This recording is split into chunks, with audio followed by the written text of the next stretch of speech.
Hi, my name is Patrick Burke, but I prefer to be called PJ. You are currently watching my plan for the Global Learning Project. According to my understanding, this project is designed to establish new experiences with people from different backgrounds than myself. This is exactly what I plan to do. I am choosing two different people from two different cultures to share interactions with. These people are my roommate, Shrikant Oak, and an individual I met who also resides in East Acres, named Soren Sharmsaz. I am eager to learn more about their cultures, and I'm hoping they feel the same about mine. Shrikant and Soren are both culturally different from me, but in different ways. I will begin by describing Shrikant's cultural diversity. While he is from West Bloomfield, Michigan, both of his parents were born in India, specifically around Pune, Mumbai, and Bhopal. He often speaks an Indian language called Marathi in his home environment, and identifies as Hindu, reflecting his Indian heritage. On the contrary, I am an American child with many generations before me born here as well. I grew up learning only English, and I have been a devout Christian since I was very young. I have a feeling, as I explore Srikant's culture more, I will find that our biggest differences will be between Hinduism and Christianity. Next, I need to describe Soren's cultural diversity. Soren was born in Tehran, Iran, and lived there throughout his infancy. At age 1, his family moved to Canada, where he lived until he was 11. Then finally, he moved to the States, Washington, D.C. specifically. At his home in D.C., Soren speaks no English. The national language of Iran, Farsi, is spoken exclusively. Over the course of his life, he has identified as Muslim and Christian, but has never been able to cement himself in one of those beliefs. Again, contrarily, I am American-born and bred, and I am a well-established Christian.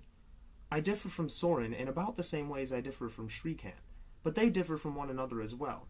I think my personal differences, along with the differences they share, will be interesting to examine. In my hometown, Bay City, Michigan, there are a few different cultures that were influential in my raising. These cultures included African Americans, Mexicans, Filipinos, and a few others. Since I have experienced these cultures in the past, I wanted to stray from them for the purposes of this project. Choosing someone who is Indian and someone who is Iranian for this project appealed to me because those are cultures that I have little knowledge of and have had few interactions with. I am more than willing to learn more about these cultures. In fact, cultures of the world have always been an interest of mine, and learning about them has influenced me over the course of my life to travel to places like Australia, Canada, Mexico, and most recently Brazil for the FIFA World Cup. Because of this interest, I am eager to explore Soren's and Shrikant's cultures, especially since I have very little previous exposure to either of them. The first interaction for this project is my opportunity to act as the host, inviting my new friends to something that is common in my culture and is not as common in theirs. For this first interaction, I have invited Shrikant and Soren to attend a Christian church worship service with me one Sunday morning. My goal at the People's Interdenominational Church will be to record their experiences with my religion. Specifically, I want to look at their level of comfort with the new religious experience, along with how open they will be with stepping out of their comfort zone. They will be exposed to singing hymns, partaking in communion, and, if we're lucky, they will witness a baptism.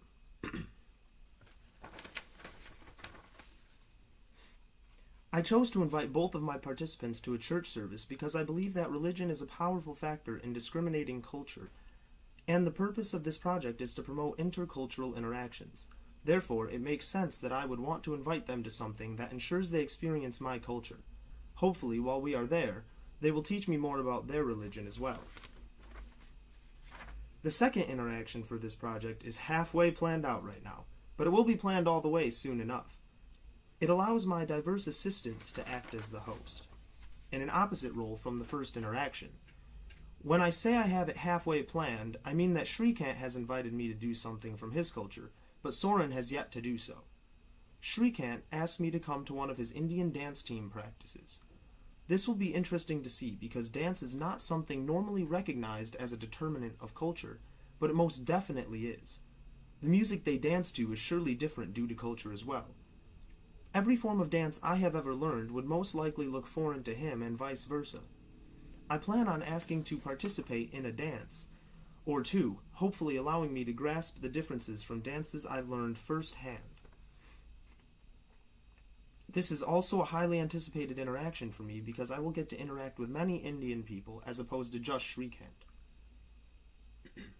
I plan to get the interactions done when all three of us have time in our schedules to meet and interact, so long as it is before the scheduled video log due dates, of course. Over the course of the semester, Soren, Shrikant, and I have a lot to look forward to. I plan on learning plenty of information about their culture and interacting with them as they practice their rituals. I hope I can also welcome them into my culture. My global learning project is all mapped out, and I can honestly say I am excited to get it underway.